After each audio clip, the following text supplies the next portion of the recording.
देखिए, मैं ये बात बताना चाहता हूँ कि ये शहर अपना है। इस शहर के अंदर हम लोग सब साथ में पले हैं, बड़े हैं। हमारे दोस्त सभी जाति, धर्म और मजहब के हैं। हमने हर त्योहार को साथ में मिलकर मनाया है।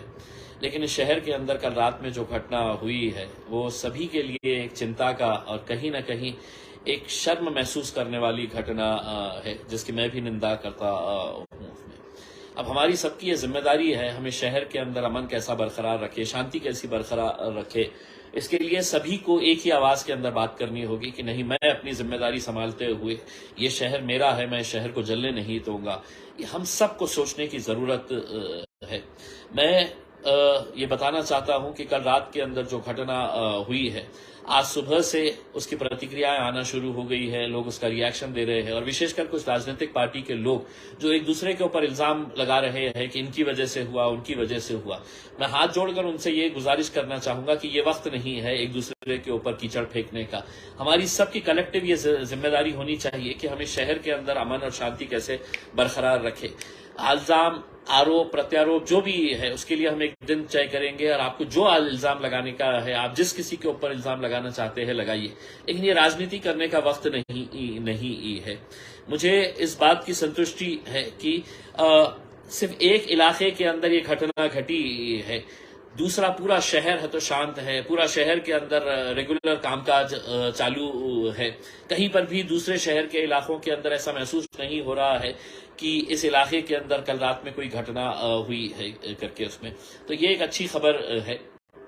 मैं तमाम लोगों से ये अपील करना चाहूंगा कि इसको किसी जाति धर्म के नजरिए से ना देखते हुए, मैं खुद ये मानता हूं कि कल जब मुझे ये खबर मिली और रात में मैं अकेले वहां पर जब पहुंचा, तो मेरे सामने एक ही बात ये थी कि मैं राम मंदिर को किसी तरह से कोई नुकसान नहीं होना चाहिए।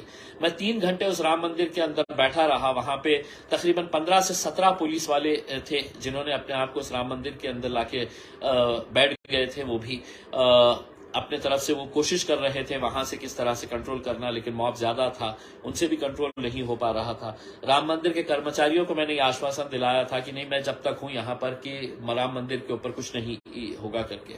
मैं जो नौजवान लड़कों ने पत्थरबाजी की, जो नौजवान लड़कों ने गाड़ियों को आग लगाई है, मैं उनको एक बात बताना चाहता हूं। तुमने अपनी जिंदगी तो बर्बाद कर दी है, अपने माँ बाप को किस तरीके से परेशानी में डाले हैं, शायद तुम्हें इस बात का अंदाजा नहीं होगा। उसमें तुम्हें इस बात का अंदाजा नहीं होगा कि रमजान का महीना चल रहा है, एक मुबारक महीना चल रहा है, और तुम अगर ये समझ रहे हैं कि तुमने कुछ हरकत कर दिए है और अब तुम इसमें से निकल जाएंगे, मैं तुम्हें बता दूं कि पूरा शहर अब जो है सीसीटीवी के अंदर पुलिस डिपार्टमेंट के पास कवर हो चुका है। और सुबह से पुलिस की पूरी टीम्स जो है वो उन सीसीटीवी को खंगाल रही है, देख रही है कि कौन कौन से चेहरे। और मुझे ये बताते हुए बड़ा अफसोस हो रहा है कि कई सारे चेहरे पुलिस ने अभी तक शिनाख्त कर दिए हैं, क्योंकि उनके पास अब जो सिस्टम है, जो स्मार्ट सिटी के अंडर में जो कैमरेज लगाए गए हैं, उसमें एक एक लड़के का चेहरा जो है वो बड़ा क्लियर नजर आ रहा है कि कौन लड़का था जिसने पथराव किया, कौन लड़का था जिसने तो गाड़ियों को आग लगाई है करके।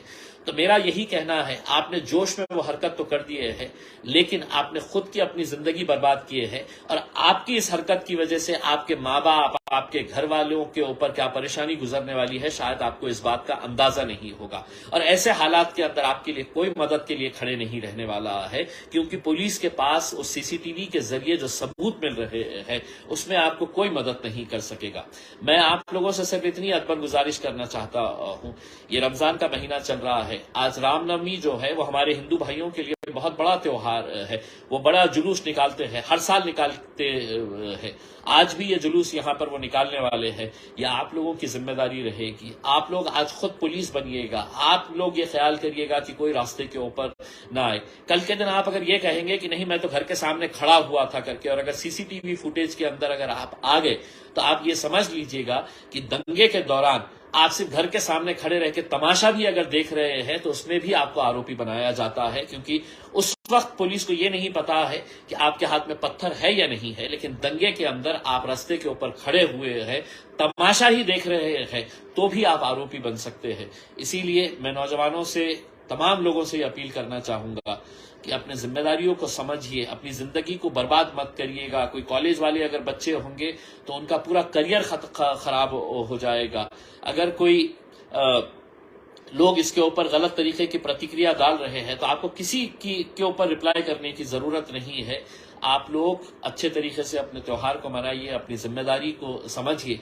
और जो राजनीतिक पार्टियां एक दूसरे के ऊपर इल्जाम लगा रही है कि इनकी वजह से हुआ, उनकी वजह से हुआ, मैं उनसे भी हाथ जोड़कर ये गुजारिश करना चाहूंगा कि ये वक्त नहीं है हमारे लिए। ये वक्त हमारे को सबको हाथ में हाथ डालकर एक आवाज के अंदर ये कहने के लिए जरूरत है कि नहीं, इस शहर के अंदर हम अमन चाहेंगे, शांति चाहेंगे, इस शहर को हम जलने नहीं देंगे।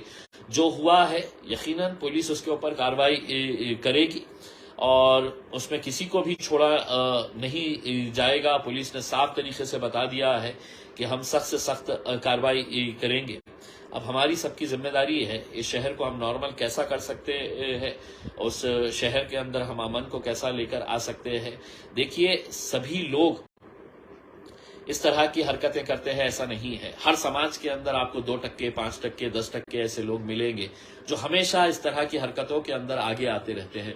लेकिन कल जब मैं वहां पर था ग्राउंड के ऊपर और मैं जब कुछ लड़कों को देख रहा था तो इस बात का यकीन हो गया था कि ये किस तरीके से नशे की हालत के अंदर बटन जो का इस्तेमाल करके जो नशे का कारोबार कर रहे, नशे का इस्तेमाल कर रहे हैं, वो सबसे ज्यादा आतंक मचा रहे थे इसमें।